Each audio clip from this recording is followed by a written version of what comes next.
what do we need to know about why this is happening in Texas, and how does that reflect what we do right here in winterize?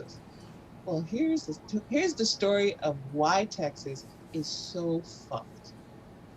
Um, Texas, in its infinite wisdom and its desire to be that annoying kid, that annoying brother or sister you have that always has to be disobedient and have their own way, you know that one, and usually they get away with it. Texas decided that it did not want to be either part of the Western grid, which is us on the West Coast here, or the Eastern grid, which is just about everybody else, as part of the electrical grid. Texas wanted its own grid. And so Texas, in its infinite wisdom, decided we're going to have just us Texas, the ERCOT management group for its grid. And the reason why is because they also didn't want to be subject to federal regulation. That part. The most wonderful thing in the world is not having to obey any rules, and you can put it together with wishes and duct tape and a little bit of string and gumption, and you can have a power grid. And we've been coasting on the fact that we think that nothing's going to happen to us for years. And all Whoops. it took was one out of season, extremely different, dangerous. Right? Oh, a little thing like maybe a little climate change might be causing, but and this has happened, and you literally have millions of people without power, without heat. Um, and what is safe in Texas? Well, if you're in El Paso, you're doing pretty well. You know why? Because El Paso said to your private individual grid, we're joining the Eastern grid. So, yes, they're dealing Mm-hmm. with the cold, but they do have power.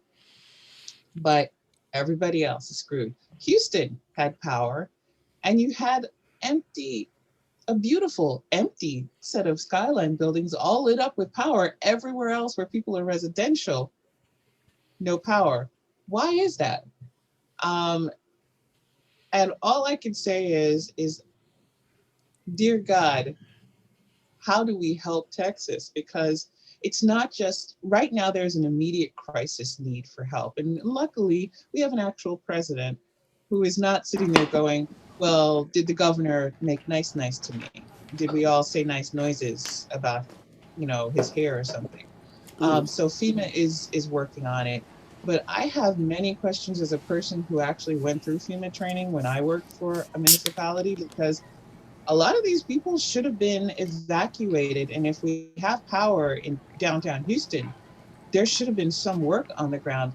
I can't speak to how it's coordinated and organized in Texas. I only know what I know about local municipalities. But one of the key things in incident management is that one, this was known. This storm coming was known. So don't nobody can come back and say, well, they didn't know, they weren't anticipating it. No, they knew. They knew that this was coming. So it looks like they did not prepare adequately at all.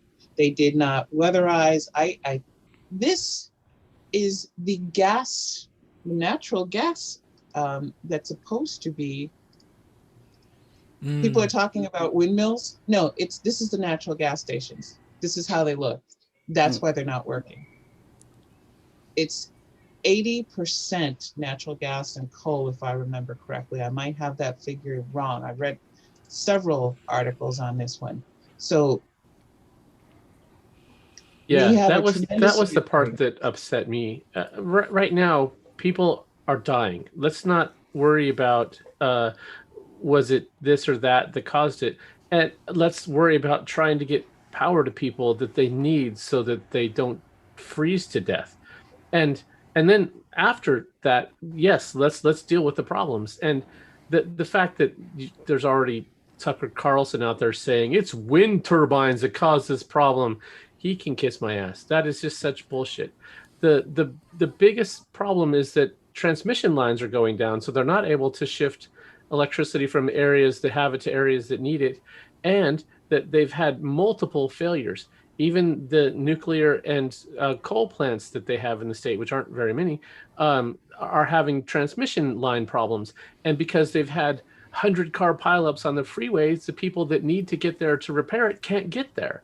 And so it's just problem on top of problem with their grid system. And as you mentioned, they're not interconnected with anybody else that could help them. I'm sure that right now that New Mexico is probably not having similar problems and could give some power to parts of Texas, but they're not interconnected to do so. And just like you said, Georgia, this was not a surprise. They had 48-hour ahead of time storm warning, and this is just they have a unregulated for-profit system, and what that does is it runs in the minimal amount to meet most of the time for profitability.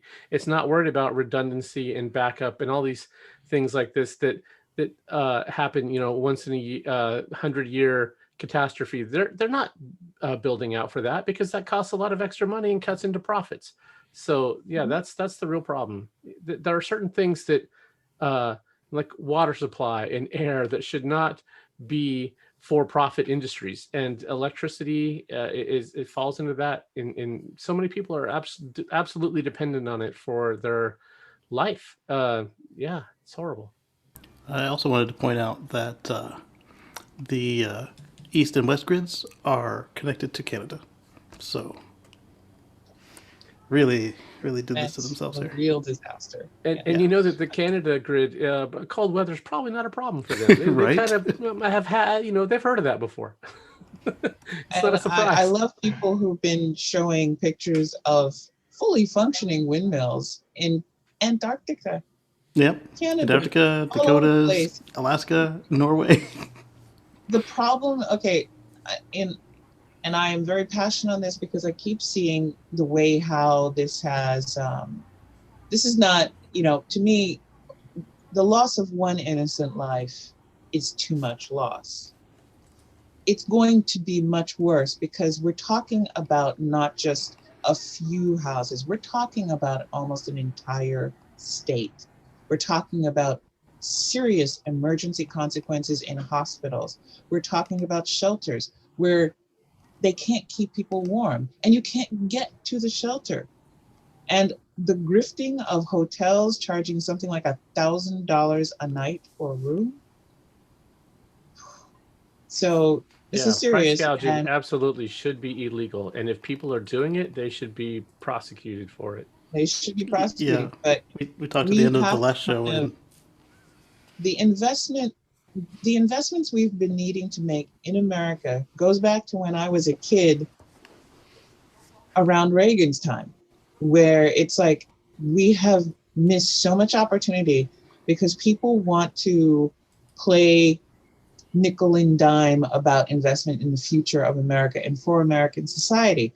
And I know I've talked about it here before that discussing policy and what we need to do is that we always fail to speak asshole, to really lay it out in terms that are based on the fact that not that we're all altruistic saints, but that a good portion of us are unrepentant, selfish assholes. fuck you, I got mine.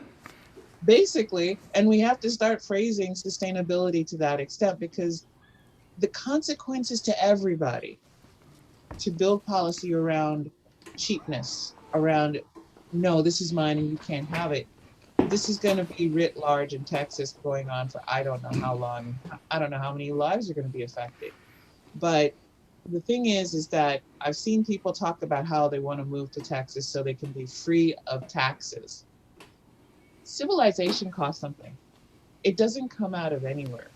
It's not magic. It doesn't go poof and suddenly there it is. It is something that requires investment. In Texas right now, you are seeing the consequences of investment. And if we don't start getting people in office and getting people to understand that investment in infrastructure and also development of new energy technologies and methods to get that around and investment in the grid, investment in public transportation, investment in proper water storage and water pipes. It's not about some other dude over there might benefit. I know that's often what stops those investments is the idea that some person I don't like will get a piece of this. So what's the point if I pay it in? I'm not the only one who's going to benefit. That's a selfish asshole mentality, and I see it here all the time, dealing with just about, well, Lord knows I spent Anything. 7 years with planning commission and watching that happen. You want to put up a homeless shelter or a drop-in center?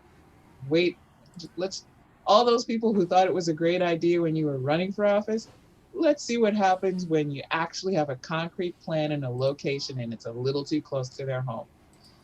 But you know NIMBY. what? NIMBYism. Yep. NIMBYism. And it's like, we need this investment, and we need to actually sit back and just deal with ahead of time the sticker shock, because mark my words, we've had enough bridges dropping and just enough things failing. America is long overdue for not a cosmetic overhaul, but a serious structural overhaul, because this Texas is getting the worst of it, but this chill has hit multiple southern states, and they're all dealing with extreme cold and infrastructure where we didn't even have to put that much insulation in our housing or in our apartments, because it's a warm place, and we figured it'll never get cold, right? Wrong. I don't know what we're gonna. I mean, and then how do you push back against this misinfo? Because Patrick's right. People who are addicted to right-wing thought and propaganda are not hearing that it's oil and gas and these things. They're hearing that it's the Green New Deal. Ladies Lies and spit gentlemen, faster than truth. the Green New Deal is literally like I wrote down on my wall, I will grow 6 inches taller, become a fashion model, and lose, 40 more pounds so I can be 110. Right. It If has that anybody thinks the strength. Green New Deal is what put Texas's electrical grid in place, you weren't paying attention. That's Texas. Come on, they were not defined by the Green New Deal. Well, the Green New Deal is actually just nothing. Yes. It's a non-binding statement of intention. There is no legislation. There's no policy. Anybody who wants to learn about policy, you can actually go look up what a law looks like on the record, and you can read through it and see. You can see the difference.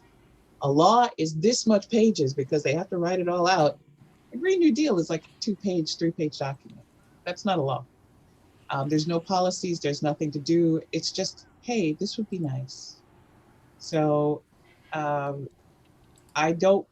think we're going to have a lot of setback, at least in public opinion, because some people are going to come back and keep talking about how it's the windmill's fault, or it's not, they just totally broke down because Texas, of all places, was totally committed to green energy.